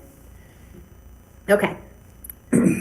All right, we've reached the end of the revenue requirement, and the decision point here for each utility, it's already been made in your case, but this can be reconsidered, is can we stop here? So the question is, so for wastewater and solid waste landfill, we are going to stop at the revenue requirement. And what that means is that we're going to apply what we call an across-the-board increase to your rates. So if we determine there's a 4% increase annually, we'd take your existing rates and we'd add 4% to all of your rates, and that's your new rate schedule. But the question here is there's a number of reasons why you may not stop here. So maybe you don't have a uniform customer base. Maybe you have a number of different classes that use the system really differently. Maybe there's questions about class equity, which is, I know, one of the reasons we're moving forward with water and electric, the cost of service and rate design. And maybe there's rate structure goals that aren't currently being met. So those are the decision points you'd make at the end of the revenue requirement as to whether or not you go on. And we will pause and consider these for water and electric too. We don't want to just roll into cost of service and rate design if there's no need. But I think so far, the kind of the decisions are made. So we're moving forward with the two and not with the other, but this is kind of the decision point at revenue requirement. Okay. So on this, at this point, are you guys talking about adding, so it'd just be an alternative, adding $1 million or $2 million a year to the sewer, just in case we have more costs that could happen? So we could just say, if this is, you go with this aspect, this is how much it's gonna increase your rate compared to what you currently are. Yeah, so that's something we could build into the scenarios. That's exactly right. So if we wanted to build a scenario that had an additional $1 million in capital per year to hit that depreciation So it's not funding or necessarily something like capital. Yeah, it could be capital, but Could be let's just operating say, Yeah. let's just say operational costs that we had to spend $1 million more that we're not doing every year. It's not capital, it's what it takes to do the sewer if people want to change the process. And if that costs $1 million to $5 million, if we did it at $1 million, it might be able to say per million, we know how much is going to increase the cost. That gives an idea when we finally start getting to the idea or we start getting the information about what can be done with the sewer, then people understand if you have to pay this much per year to do that, this is how much you're going to be increasing your amount. That's right. Yep. So that's what the scenarios will show us is we can look at different individual cost inputs in any given year, different variables to consider and determine then whether that makes it a 6% or an 8% or a 2% increase and what that difference would be in rates for that additional service, cost, capital, whatever it is. That variable. Okay. I was just making sure I understood, because I understand that with electric, but the sewer, if we just sort of stopped, you might not put that extra $1 million in, so I wasn't sure. Yeah, so that overall is a revenue requirement decision. So we would be doing that still for wastewater and landfill. That's kind of big picture cost. It would come through not, through cost of service and rate design, but it would come through as a 6% across the board adjustment or a 2% or a 10% or whatever that scenario develops. But yes. So just quick time Okay. check, Melanie, just making sure. Yes. We are. We want to Okay. get through it all. That's right. There's much to cover. Okay, let's keep moving. We've got cost of service next. I'm going to move through this a little bit quickly. Cost of service is the biggest analytical piece of the process. It is the least decision-making piece. It informs rate design and how we go in, but so less decision-making here. I'll walk you through pretty high level just to make sure that we're touching on it and if there's any questions. So, okay. So cost of service analysis, what is it? So cost of service looks at the distribution of costs to customer classes based on the proportional demands and use on the system. There's a number of industry standards we're going to use that we're going to follow, but that's what we're doing. We're going to, for each distribution, we're going to consider usage characteristics and facility requirements. So every cost of service is unique to the individual utility and the customer base, how different customer classes use the system, the structure of the system, the components of the system, all of those pieces come together in cost of service. And the result of cost of service is that we're going to get costs that build a foundation for rate design. So we're going to get a total cost by class, which is going to tell us equity, whether, commercial is subsidizing residential, vice versa. And we're going to get a unit cost for each piece. So we're going to get kind of a fixed unit cost and a variable unit cost for each utility. Okay. On to the next one. All right. One of the big questions as we start cost of service is what makes a customer class distinct? There are a lot of variables here. These are just some of them. The three main ones are right at the top there. Usage trends, usage patterns, or usage levels, usage patterns, and seasonality. So how much on average does a customer use? A customer class use? Are they peaking? And is there a seasonality to their use? Those are the three big ones. For water, we're also going to consider fire flow requirements. We're going to consider whether they're individually or master metered. And there's just, we're always thinking about special service requirements. Maybe they're at a higher elevation. Maybe they are further out of the city. We typically don't differentiate that way, but we talk about it if we think there's a reason to. And then social policies. So is there a discounted class, a low income class? Is there an area which you're incentivizing economic development and you want the rates to be lower by policy? Things like that. Those are the things we're going to determine our classes based on. All right. Okay. There are three main steps to cost of service. The first is functionalization. We're going to take your system costs and we're going to put them into the buckets of the functions performed by the utility. This is unique to each utility. This is saying what are the steps of your utility process? How do costs allocate to those? So for water, for example, there's going to be customer costs. There's going to be meters and services costs. There's going to be transmission and distribution costs related to the pipes. There's going to be storage costs. There's going to be general costs. On the electric side, generally, we're looking at production, transmission, distribution, and general. So what we're doing here, the first kind of slicing of the data is we take your total costs line by line, and we say what portion of your system, what function of your system do these costs relate to? That's the first step. Then we move into the next one, which is our cost pools. We then look at each function and we think about what's driving the costs within the system. So for water, for example, customer costs are going to be customer. That's our cost pool. It's based on number of accounts, right? These are costs that aren't going to change based on how much or when you use your water. We have meters and services depending on the size of your meter. These are generally capacity related costs. We have base demand, that's going to be your average usage. Peak demand, are you using more at certain times? And then fire protection. Are there fire protection requirements related to your type of building, your type of customer that would change costs? On the electric side, we're going to look at energy, so that's your total consumption, demand, again, that's like peaking with water, and then your customer costs that wouldn't change, just account-based costs. So we're taking your functions for each function, we're determining what drives the cost within that function. And then our third step is we take those cost pools and we put them into your individual buckets. So your different customer types. We talked about how you determine your classes. This is where the costs come through there. An example of this is you have your customer costs. They're going to be allocated to all of your classes based on the number of accounts, right? But you have your peaking costs, and those are going to go proportionally to the classes who peak more, right? So residential peaks more typically. they might get more peak costs per account, per customer. And then your average use costs, those are going to go higher to your commercial customers who use more on average than a residential customer. So each type of cost pool is going to be allocated to the individual customer class based on how that class uses the resource, the water or the power. So those are the 3 steps. We take your total costs, put them into functions, take your functions, figure out what's driving the use of that component of the system, the demand factor, and then we allocate to the customer classes based on your demand factor. Okay, that was a lot, but like I said, cost of service is a really in-depth analysis. We'll review the whole thing, but there's not many decision points in cost of service. It just really feeds into the policy decisions related to rate design. So, okay, I'm going to cover a couple example cost of service results.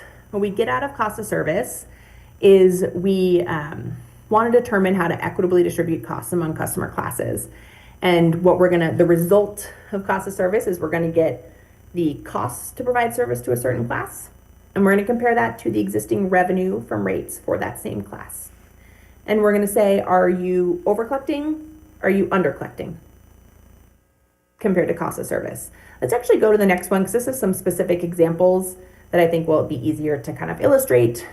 All right, so at the top here, we have an example of an electric utility where there are interclass differences identified. So cost of service is not being achieved for all of the individual classes here.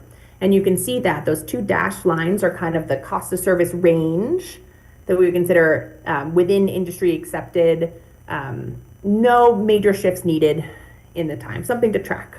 But you can see here that there are classes that are above that and there are classes that are below that. Some of them are going to be policy based, right? So our residential discount, that second one from the left, is paying less than cost of service, but that's a policy decision. That's intentional, right? We've got the 3 classes in the middle here, the small demand general, large demand general, and primary general. Those are currently paying more than the cost of service. So the idea here would be to phase in so that their rates don't increase as much as the overall system need throughout time. On the bottom here, that smaller graphic with just the 3 classes, that's an example of a water utility. In this result, all the classes, the residential and the commercial, 2 classes that are cost-based, are within reasonable cost of service. They're both within about 2% of exact cost of service in their current rates. The middle class there, that's a residential discount class. That is intentionally policy-based to be collecting less than the cost of service. They are being intentionally subsidized by other classes as a policy decision. So think about that when we get into the rate design policies in a couple minutes. But this is the kind of result you would get from cost of service that'll inform our rate structure decisions as we get there. Okay. Policy considerations. We want to look at the customer classes before we start. So we're going to talk about that again in a couple minutes. Are there any customer class shifts you want to see? Some examples would be, is commercial too variable in terms of the type of customers in there? Do we want to split it out? Or maybe we can combine classes because they all behave the same, things like that. And then how are we going to implement results? Are we going to implement results? Are we going to do across the board and say these results are within reasonable and we're going to just equally increase all classes? Are we going to do it in one go, adjust the cost of service in year 1, or phase them in? So those are the decisions coming out of cost of service that'll play into our rate design as we get there. Okay, on to rate design. And this is really where kind of the meat of the discussion and decisions are. So as we look at a rate design overview on the next slide, this is the development of your charges. So we're going to start with where you are, and we're going to consider adjustments to it. This is the primary communication with your customers. Your customers don't see the details of the assets in the ground or the people working behind the scenes. They see their bill every month. That's how they understand the utility services. So our goals are, we want to make sure that as much as possible, or by policy decision not to, you're aligning fixed and variable costs with fixed and variable revenue sources. You first and foremost want to make sure you're generating sufficient revenue to meet your utility requirements. You want to consider industry trends and goals and objectives. And then you want to, before you make any changes, you want to look at example bills. You want to make sure that you understand, not just on a class-wide basis, but maybe for a high user, a low user, how these changes will impact your different users. Not necessarily so you make a different decision, but so you can be informed going into it of where the pressure points might be and how to communicate those out. All right, rate design goals. There is a Principles of Public Utility Rates. It's by Bombright. It is a manual of rate design policy. These are his 10 goals in there. We've categorized them into 3 kind of buckets. We've got your revenue rate related. This is going to be, are you collecting enough revenue? That's number 1, revenue sufficiency. Can you count on the stability of your revenue stream?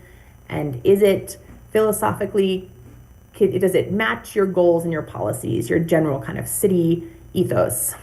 The next one are cost related. This comes down to a little bit of cost of service. Are your rates consistent with your costs in total? Are they fair and equal between customer classes? Are they cost of service equitable? And conservation and efficiency. Are you encouraging people to change their behavior through rates? And then the last ones, are they feasible? Is this something your billing system can handle? Are they simple? Are they easy to understand, or will this take a lot of explanation to a customer who calls in with a question? Are they legally defensible? Do they follow all appropriate laws in the state, nationally, all the above? And are they affordable? Affordability, typically we're looking at maybe not system-wide, but for a particular segment of low income, senior, other class, really making sure that there isn't an undue burden for that lifeline use. These goals fight. So you cannot achieve them all. So it's a balancing act, and they all sound good and you want them all, but you can't do them all. So this is where it really varies by community. So if we go into the next one, we do have kind of an example tool of how you would prioritize your goals. So these again are just 5 of the most common ones we talk about that we see the most. We've got financial sustainability. This is a big one, especially recently. There's been so much variability, so much increase in costs, all these things over the past 5, Melanie, 10 you years. cut out again. Start over on that slide. Okay, can you hear me now? I think. Can I hear you, Josh?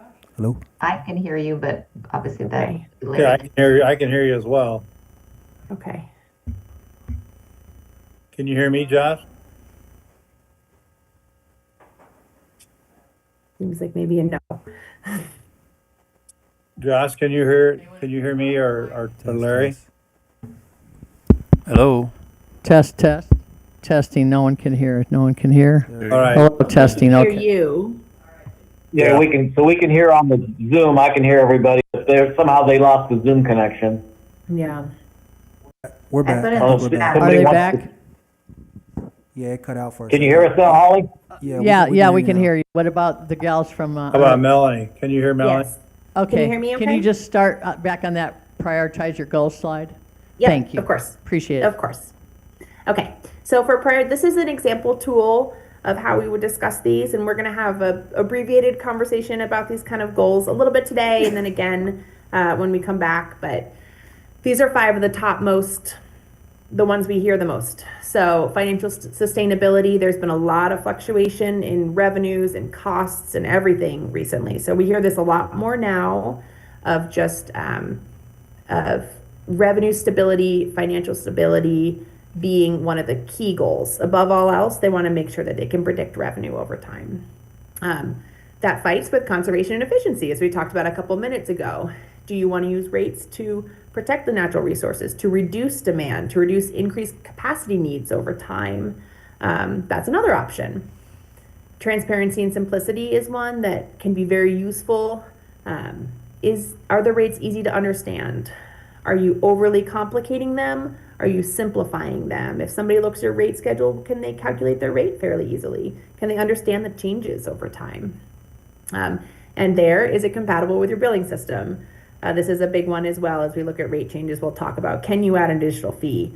Can you differentiate in any way? What are your restrictions based on your billing system? Fairness and equity, this is about, are people paying for what they're using? This is about incorporating cost of service over time. And then the last one is affordability. And as I mentioned on the last slide, affordability really is a question of, are those lifeline, those core services, overburdening your customers? Can people do their basic needs and pay for their bills without being, without it putting them, without an undue burden? So these are 5 examples of goals. I guess maybe we'd want to pause for a couple minutes and talk about if any of these resonate more than others, any big priorities we want to keep in mind as we go forward. We're going to look at your rates in just a moment. Actually, let's do that first, then we'll come back here. I just want to kind of put in front of you where you are now for water and electric, and see if there's any changes or any of those goals that play into that. So let's move on to the next slide. These are your existing water utility rates. You have a fixed component and a volumetric component. They are different by class. So you can see here your monthly fixed fees, your residential is different than your commercial industrial construction, and they're based on meter size. And then on the volumetric side, you've got a tiered structure for all classes, an increasing tiered. You're charging more per kgal at higher use than you are at lower use, which is industry standard, does incentivize conservation, and it's different for each class. So this is where you are with water. Let's flip over to electric and take a quick look there, and then we can have a conversation about what's working, what's not working, and the policy goals that you have. On the electric side, you can see a lot more nuance, a lot more classes. Every class has that basic customer charge. There are a couple that are the same, but it does vary by class. And then there's a variability of energy charges, delivery charges. Some are by peak, some are tiered based on the classes. So a lot of variability here. But those are your electric rates. So if we go to the next one, it's going to tee me up exactly for what we want to hear from you. So we want to have an open discussion for maybe the next 15 minutes, 10, 15 minutes about what's working, what's not working. Some key questions here teed up. So first off, do you want a multi-year rate setting or just 1 year? Capital funding, we talked a little bit about that. Are we open to delaying capital to minimize rate impacts? Are there other customer classes that you think should be pulled out as we look at them? Are there rate structure issues or concerns? Are you hearing complaints? Are you something not working? Are there growth related issues? We talked about that a little bit already. Another one that I noted down earlier is, as we look at rate increases, is there a feasible maximum that we should be considering on an annual basis before we start to think about moving capital or taking on outside funding, those sorts of things. So just open discussion now of any of these topics of the rate policy decisions. We want to learn from you what you need and what you want to make sure we are keeping in our sites as we move forward. So.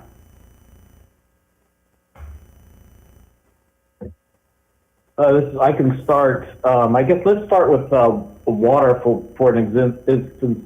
So what happened in the rate process, and we'll try to make it quick here and see if it needs background or not. But when you look at the left side of the monthly fixed fees and you go all the way down to the bigger commercial connections, the industrial, so you got 6-inch and above, and you get down to 12-inch, which I think we only have 1 or 2 or none, but even the 10-inch connections, that's something they pay every month, and I think that got really distorted with the rates process a couple of years ago, and it really had. So I think that needs to be looked at. We've got a revenue issue because we've been collecting that. So if we do reduce it, which it would be most likely reduced, not increased, then how do we do that? But I think that definitely needs to be looked at. Okay.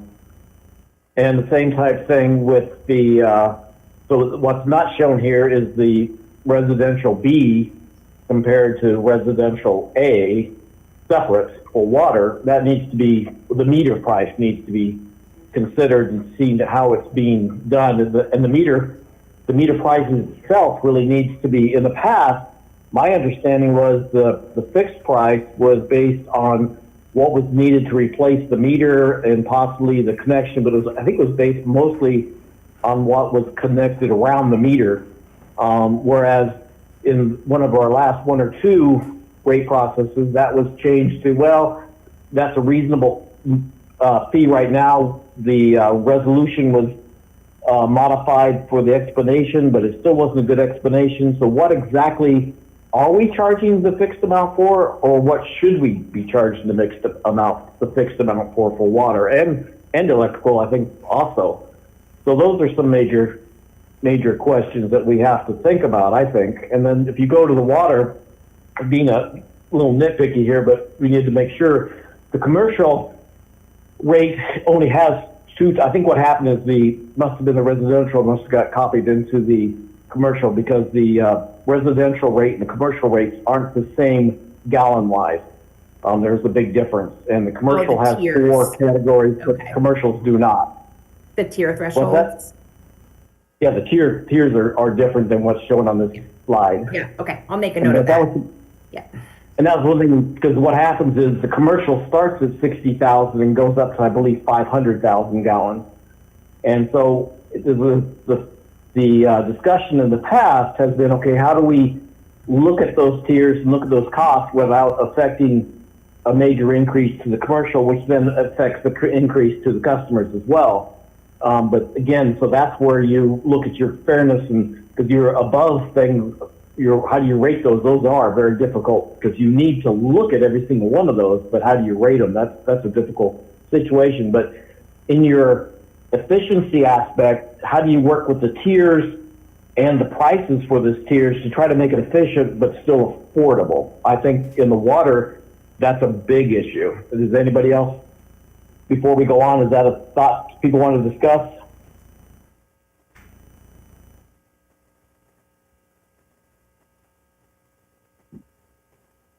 I will just add really quickly there on the commercial side. We will double check those and make sure the thresholds. I think you're right that the thresholds are maybe not correctly noted here. Commercial is a really hard one to have tiered rates for, because each type of commercial customer varies. You have a restaurant, you have a real estate office, you have a brewery, and they're all going to use water really differently. They're going to have really different average use, really different peaking, all these different things. So to put tiers there, a high use customer may need a lot of water just in their regular business. And if they're hitting the top tier every time, there's a little bit of an equity question there of they're not inefficiently using water. That's their business need. And is it fair then for them to be in tier 4 versus maybe you have a smaller business that is inefficiently using water? Maybe they're watering their lawns every day, over irrigating. But they're only ever hitting tier 2 just because they're smaller overall. So the incentivizing conservation and efficiency in commercial is really hard because of the variation in the size and the usage of your different customer types. So tiers are tricky for commercial, and it's definitely something we'll look at. That's all I'm asking. That's all I'm asking. That was the big thing, was the cost of service was supposed to help with that. Because 60,000, and my understanding, a lot of the small businesses don't even have lawns. So if they've only got a toilet and a sink or something like that, they're never going to even get to the 60. So, Right. What can we do to help each category? So I'm not trying to Yeah. do anything. It's just we need to look at it, and we haven't looked at that cases. That's part of the thing. So I greatly appreciate what you're saying, but I'm just saying we do have to take a closer look at some of these things. And so where does that happen? Because there are several factors that need to be looked at that we might not be able to change now, but maybe we need to phase in within a 5 or so year period to try to get a fairness account. And maybe that's how you do the priorities. You just say, okay, this is what we prioritize now, and we think these other ones we want, just like transparency. We want transparency, but if it's a little harder to read, but it's more fair to keep that rate, then we just say we're going to phase in to make it easier to see in the future. That's right. That's right. Yep. It's a balancing both in terms of immediately and over time, how you get to the different goals. That's right. And Yeah. I think we're gonna really have to look at that, so the more you guys can help that, if hopefully that's within the budget that we have set aside, that it might be a few little, a couple different views of it to see what this would look like. This would be here, this would be, this is what it would be now. But I think in a lot of cases, we definitely want to look at it, especially electrical. We want to look at how can we, so when we get to the rate design, but you're doing that through the cost of service, how can do we need to modify the rate structure instead of just putting a percentage to it and saying we're going to increase it? Just like I said, with that higher water meters, that just got a percentage put onto it, and it exaggerated the extent it needed to go up. Right. Yeah. And so with now- water now and you're electric. collecting that money. Yeah. Well, that's water. And then the electric, we have a lot to be done, but are we in a similar situation with other municipalities? Are our rates sort of rate design similar? Or are we, because I don't think the rate designs have been looked at for 10, 20 years. So it's like, okay, is there a better way to do it? Are we doing it? So there's a lot of things that really we do need to look at there. So that's what I've been trying to say the whole time is how do we get the time to sort of get an understanding, and so we can help advise you to what might be a deal, because there is a lot of different aspects to this that we have to consider. Yeah, and I would say why we request, and when we're doing the cost of service and why we're requesting for the water and the electric utilities, your detailed customer statistics, is that's exactly right. We're going to be digging in pretty deep in terms of what do your customer profiles look like, and possibly looking at some bill frequencies, to say, are there some natural cut points that maybe, we need to be restructuring our rate schedules around, because maybe, again, what was good 10 or 20 years ago may not be how your customer profile is today. And so how do we begin to modify and align them better, not only to achieve your overall objectives, but to make sure they're equitable and proportional to service provided. Right, and I'd mentioned at one time is it feasible to sort of, that the committee can see a summary of what you're talking about? So if you've got different categories that you can say, you see a trend or something, Sure. Can we see that instead of just a final number? Sure. Yeah. Like, how did we come up with these various different options? Or here's kind of what we're seeing now based on what these customer profiles look like. Here maybe are some suggestions. Which one, committee, sounds like it might be a more viable option to be, going down the road with. Yeah. Exactly. Okay. I had a question. So what? Oh, go ahead. No, Randy, that's what I was just going to ask. What are other people's thoughts? On the water fees, I know we talked about trailer parks and apartments. How do they mix in with these different charts here? Because I don't really see any differentiation. That's not scheduled at A and B, correct? I would have to look into that specifically. I know that the tiers are based on the number of units. So if you have a building, so the residential, for example, I think they would get charged their meter size fee for whatever meter size, their master meter size there. But if you have, say, an apartment that has 4 units in it, they might have a 1-inch meter or a 2-inch meter, and then they would get 4 times the allowance in tier 1. So they'd get 20 kgals collectively at that 255 before they bump up. So the tier thresholds are multiplied by number of units within the rate structure. But the bottom line is you didn't cover that in these charts here at all, correct? They're applied the same way. They're just applied based on the number of units. Okay. Yeah. It No, I sounds like think that might be something. I think we need to look at the resolutions, because it's not, I don't believe that's 100%. That's part of, we've been asking several years, because it is, residential B is based on multiple meters, or it's actually a single meter for multiple users. That's right.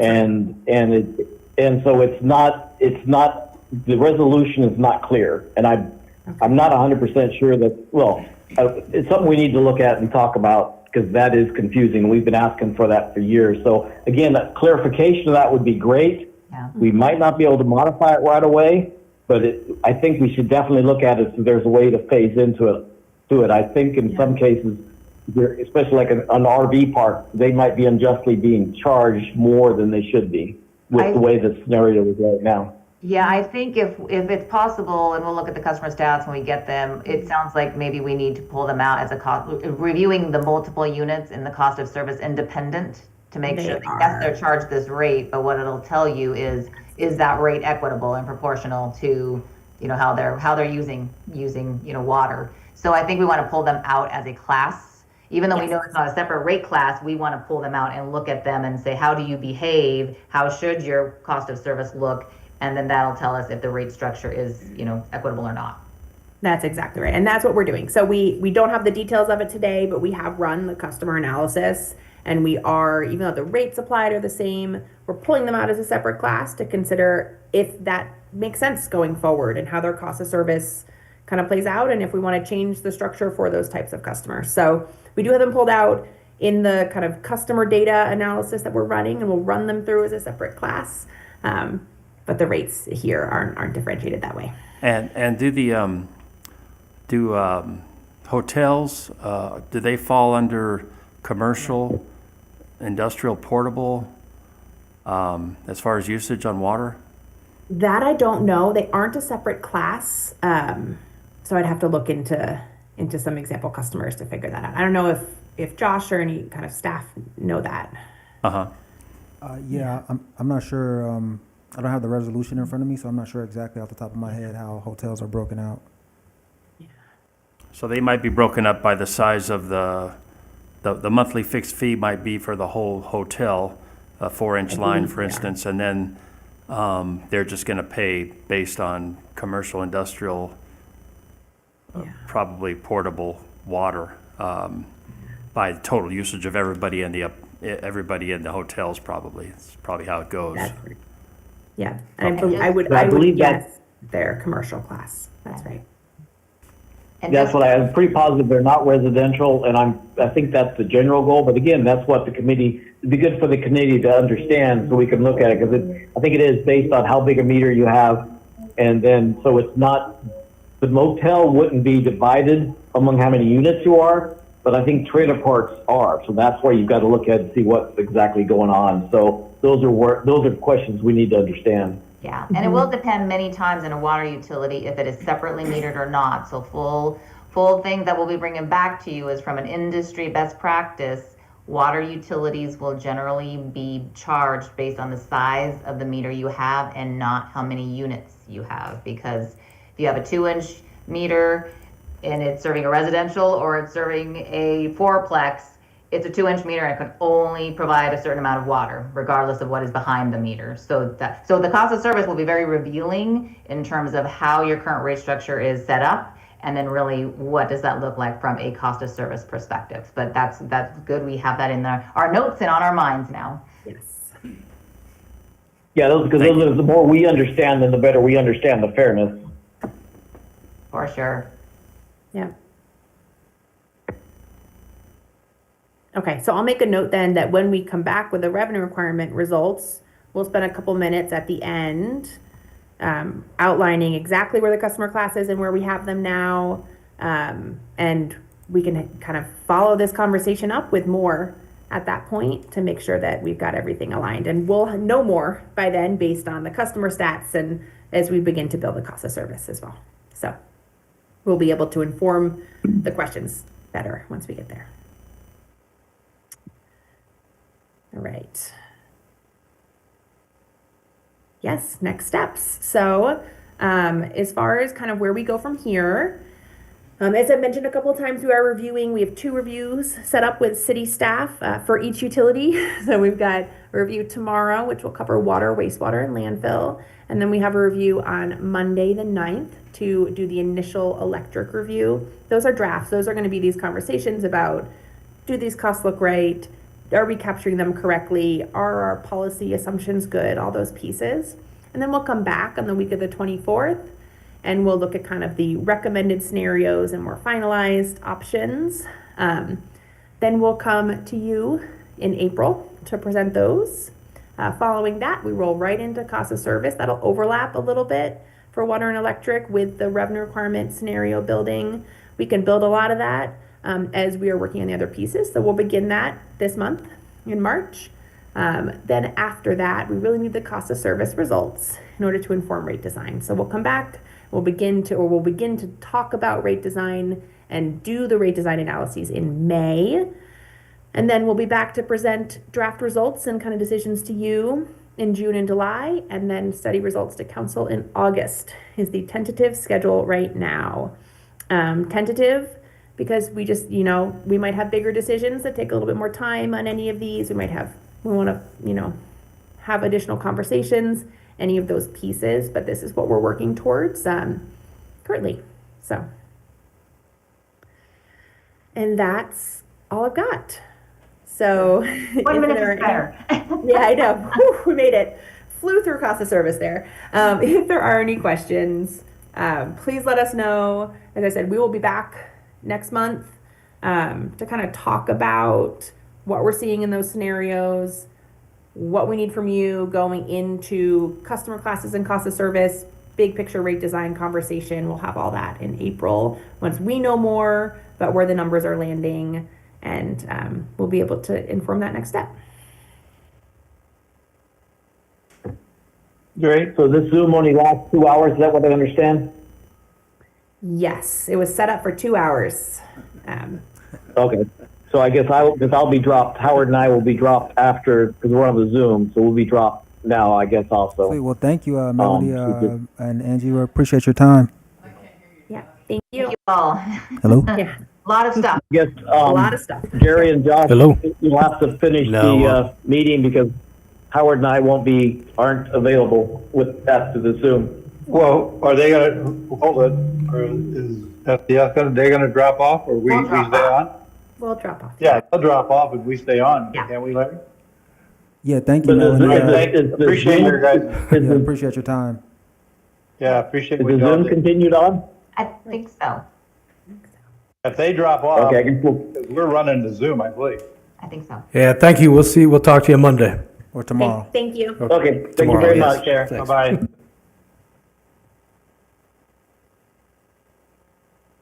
Back on you, Randy.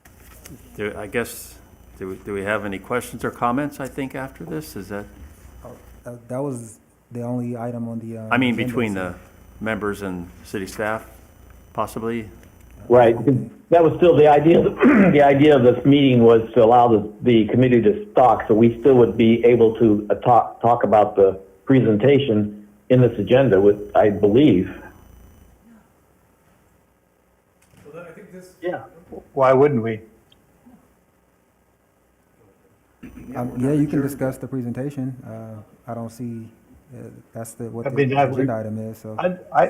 I think it's important that we all, I think they made a good presentation, but I really want to see some of these breakdowns is what I think I'd like to see all that based on these different utility costs or that second, or that one of those last pages that gave us all our rates. I'd like to see what the revenue is from each of those categories, so we get a good understanding of where things are. I hope that's where they're headed with that. Well, yeah, Yeah, I agree. That's what I was everything they trying to presented indicate was just a too, is that- draft. Everything they presented was just a draft, and they're gonna meet with Right. with city staff with those meetings they outlined in the next steps, which with the first one being tomorrow, actually, where they're gonna give us Yeah. a more detailed version of the numbers that you're asking for. They're still going through the process. Yeah, I mean, that's what they're gaining speed for the next 2 days, the next 2 sets of the staff, right? They're gonna ferret out all these different costs and so forth, for us, so. I was curious when Larry's going to meet with them again as the representative. Larry, he was sent the invite for the meetings for the draft reviews and everything. So if his time permits, he should be at the meeting tomorrow. Oh, he should, okay. Yeah, I've been out of town and then I had car problems, so I didn't realize that. So these were set up within the last week and and I wasn't aware that I was part of it. So, I will, when's the meeting tomorrow, Josh? I'm looking at my calendar. 10:30 I'll a.m. find out. What's that, 10:30? 10:30. Okay, because I'll be home tonight late, but I'll check my email then, and then I'll make sure, then I should be available, because it's just another Zoom call, so I'll call into the Zoom, correct? Correct. Okay, appreciate it. And then our next committee meeting is in early April. And I guess, Larry, you'll just, no representatives are going to be here from the contractor. It's just going to be Larry feeding us and you guys feeding us on any updates, and correct? Correct. Okay, Well, is that on the agenda for that meeting? I believe so.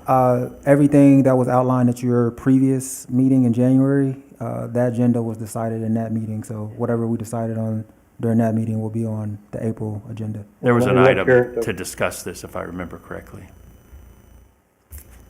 So are we ready for public comment, or, Hold on, let me check Well, that just out. make sure I'm not- already. I'm sorry? I want to make So sure let me that. make sure that I'm understanding correctly. So, I guess that makes sense that, so we do not have any representatives, because the meeting is April 1st. And we don't have any representatives from SC that's attending. Is that what you're saying, Josh, to make sure I'm understanding correctly? Correct. And so are you, Josh, or the finance people gonna present? Because we're gonna discuss the requirements so they're sending us the information. Are we just getting the information in the packet and then gonna share it among us? Or is finance, or are you gonna be there to sort of say, here's what we've found out so far? Or is it my responsibility? What exactly are we doing in the relationship to this rate study? Well, as far as any updates on the April meeting, whatever we learn from FCS in those meetings that we have tomorrow and Monday, we will be able to present that to the committee. And you'll be in those meetings as well, so anything that you gather from those meetings as well, you can discuss. Okay, And I okay. checked the minutes, and it is in there that we can discuss the rate study, as I read it. Yeah, that's actually going to be that's the big portion of our meeting in April is the rate study. We dropped a lot of the other aspects, so the big portion would be discussing the revenue requirements. I would imagine that we also need to talk about the reserves. So we're on a similar page on what we have in reserves now, and if they're suggesting that we modify the reserves in any way, that's a big portion of the revenue requirement, because that would increase. If we have to increase the reserves, we would have to increase the rates to do that.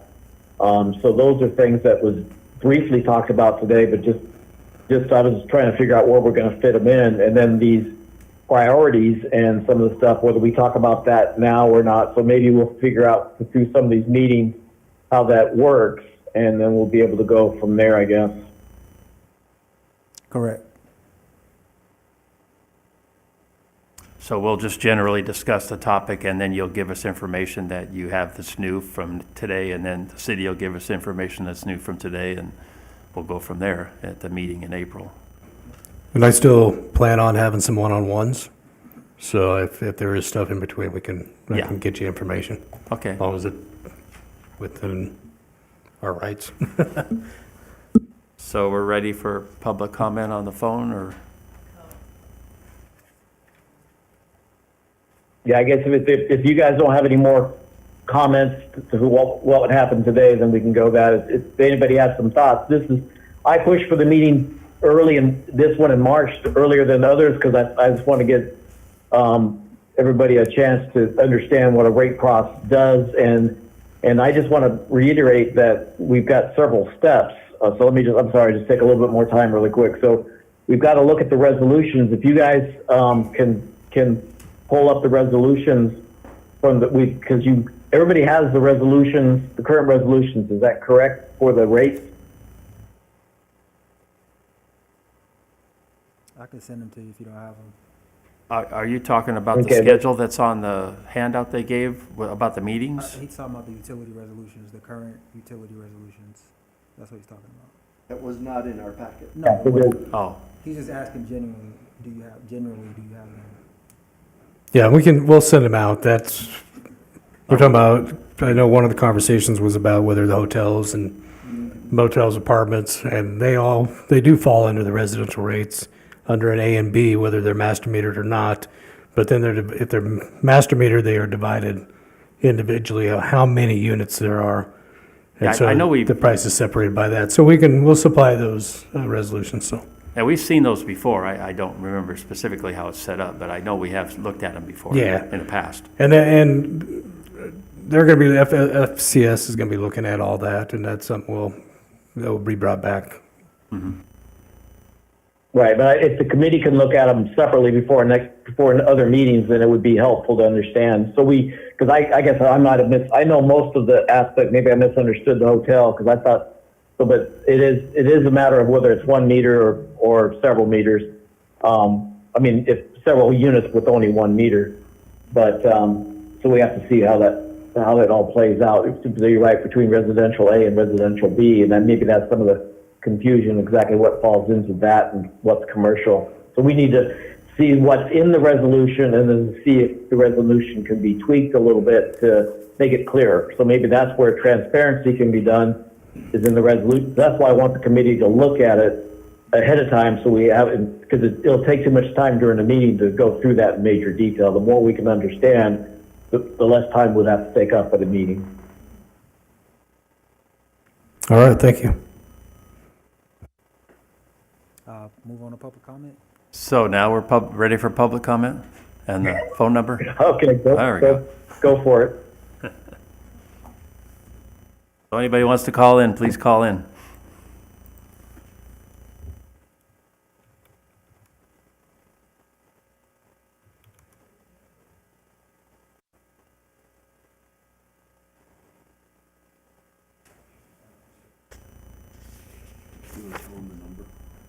Oh, yeah. Yeah, the number is 702-589-9629.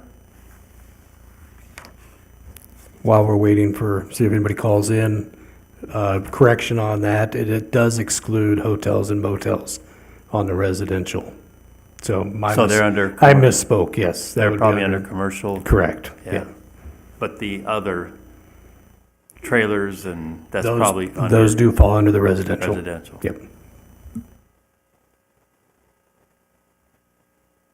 that long enough for the call?